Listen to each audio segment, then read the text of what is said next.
सार्वजनिक शिवजन्मोत्सव सोहळा ठाणगाव दरवर्षी मोठ्या उत्साहाने साजरा केला जातो। त्याचप्रमाणे याही वर्षी मोठ्या जल्लोषात साजरा करण्यात आलाय। तसेच ठाणगावची एक वेगळी परंपरा आहे की पूजेचा मान हा देशाच्या सीमेवर प्राणाची बाजी लावणारे सैनिक आणि पोलीस दलातील मान्यवर यांच्या हस्ते होतो।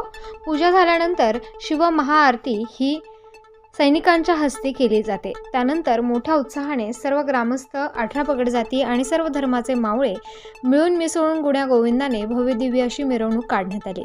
तत्पूर्वी 18 फेब्रुवारी रोजी सायंकाळी 8 वाजता गाथा शौर्याची छत्रपती शिवाजी महाराज यांचा धगधगता इतिहास सांगणारे शिवशाहीर कल्याण महाराज काळे पाटील यांचा अंगावर शहारे आणणारा पोवाडा याचा कार्यक्रम पार पडला। कार्यक्रमाला हजारो शिवप्रेमी व शिवभक्तांनी उत्स्फूर्त प्रतिसाद दिला।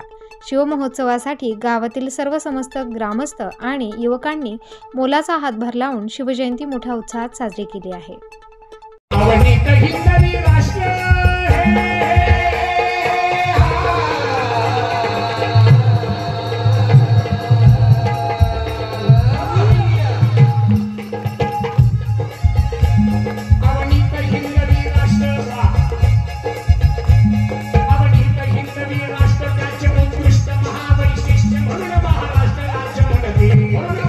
स्टार न्यूज साठी सिन्नरहून ज्ञानेश्वर शिरसाट।